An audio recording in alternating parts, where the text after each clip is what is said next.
안녕하세요. 리서치 에이전트 맥입니다. 이날 시장은요, 정말 극과 극의 소식들이 한꺼번에 쏟아졌습니다. 한쪽에서는 삼성전자가 엄청난 실적을 냈다는 소식, 또 차세대 반도체 소식이 들려오면서 기술주에 대한 기대감을 확 끌어올렸죠. 근데 바로 다른 한편에서는 트럼프 대통령이 이란의 최후 통첩을 날리면서 지정학적 리스크가 그야말로 최고조에 달했어요. 시장이 그냥 꽁꽁 얼어붙는 분위기였죠. 여기다가 환율도 불안하고 금리도 그렇고 경제 전망도 서로 막 엇갈리고 정말 한 치 앞을 볼 수 없는 그런 안개 같은 시장이었습니다. 이 뉴스들이 각각 뭘 의미하는지 좀 더 들여다보면요. 삼성전자의 실적은 그냥 한 회사가 장사 잘했네? 이 수준이 아니에요. 이게 바로 AI 인프라 투자가 이제는 구조적인 성장으로 이어진다는 걸 보여주는 강력한 신호탄이었거든요. 그런데 트럼프의 최후 통첩은 어땠나요? 바로 유가 급등시키고 에너지 안보 문제를 딱 끄집어냈잖아요. 그러니까 사람들이 불안해서 전부 안전자산으로 몰리는 그런 심리를 엄청나게 자극한 거죠.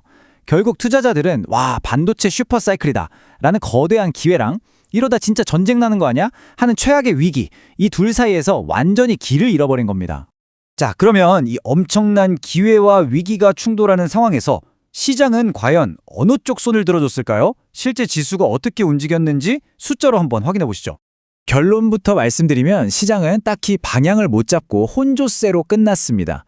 장 초반만 해도 이란 공습 소식 때문에 지수가 그냥 뚝 떨어졌거든요. 근데 오후 되면서 이거 중지할 수도 있겠다는 이야기가 나오니까 낙폭을 막 줄이더라고요.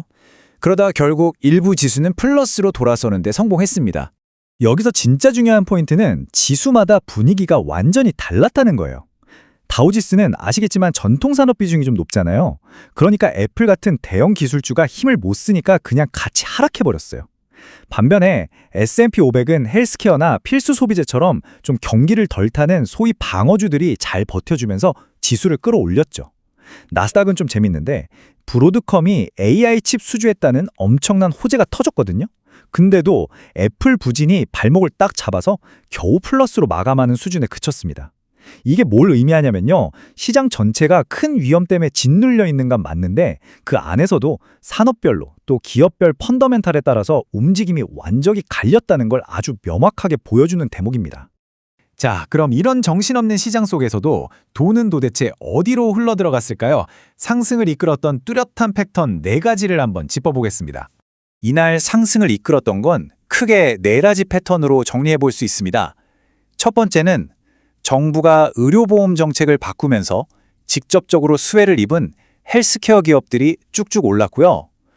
두 번째는 숏스퀴즈라는 건데 이게 뭐냐면 주가가 떨어질 거라고 돈을 건 사람들이 있었는데 오라? 주가가 거꾸로 오르네? 그럼 손실을 줄이려고 막 주식을 다시 사들이거든요. 그러면서 주가가 더 오르는 그런 현상이에요. 이게 있었고 세 번째는 AI 하드웨어 관련 기업들, 그러니까 앞으로 돈 벌게 확실하다는 도장이 찍힌 기업들이 강했고요. 마지막으로는 지정학적 리스크 때문에 부각된 에너지 관련주들이었습니다. 여기서 진짜 흥미로운 게 뭐냐면요. 이런 미국 시장의 패턴이 우리 국내 시장하고도 연결고리가 있다는 거예요. 예를 들어서 미국 보험주가 올랐다? 그럼 우리나라 금융주에도 긍정적인 영향을 줄 수 있는 거죠. 또 렌터카 회사의 자산 가치가 재평가받는 건 롯데렌탈 같은 우리 기업에도 좋은 신호가 될 수 있고요. AI 칩은 당연히 우리 반도체 기업들한테 기회고, 중동이 시끄러워지면 우리 정유사나 방산업체들이 수혜를 볼 수 있는 것처럼요. 자, 이제 가장 궁금해하실 부분이죠. 그래서 도대체 어떤 종목들이 시장의 스포트라이트를 받으면서 그렇게 많이 올랐는지 하나하나 뜯어보겠습니다. 이게 바로 이날 상승률 상위 종목 리스트입니다. 와, 저기 무브는 하루에 60%가 넘게 올랐네요. 이런 생소한 종목도 있고 또 익숙한 이름들도 보이죠. 아주 다양한 산업의 기업들이 섞여 있는데 가만히 들여다보면 저희가 앞에서 이야기했던 그 핵심 패턴들이 이 안에 다 숨어 있습니다. 좋습니다. 그럼 이 종목들 중에서 저희가 앞에서 분석했던 4가지 상승 패턴하고 직접적으로 관련이 있는 핵심 기업 딱 10개만 골라서 도대체 왜 이렇게 올랐는지 한번 제대로 파헤쳐 보겠습니다. 우선 대형 클라우드 계약을 따내면서 무려 60% 넘게 폭등한 MOBW가 있고요.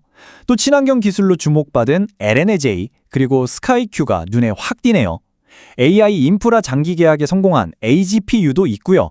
마지막으로 중고차 가격이 오르는 데다가 숏스퀴즈까지 터지면서 강세를 보인 렌터카 회사 CAR도 보입니다.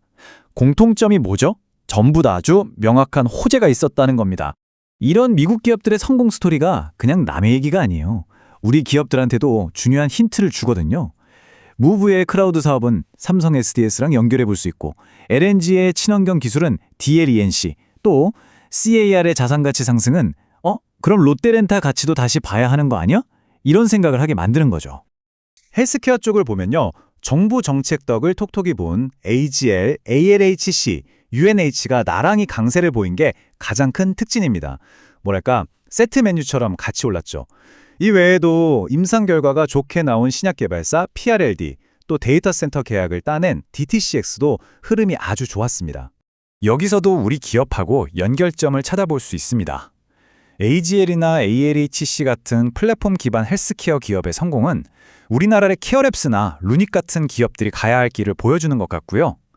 DTCX의 인프라 수준은 LS 엘렉트릭 같은 회사에겐 우리도 저런 기회가 올 수 있겠다는 긍정적인 신호가 되겠죠. 그리고 UNH 같은 거대 헬스케어 그룹이 보여주는 안정성은 우리나라의 삼성화재 같은 대형 보험사와 겹쳐 보입니다. 자, 지금까지 좀 복잡한 시장 상황을 쭉 훑어봤는데요.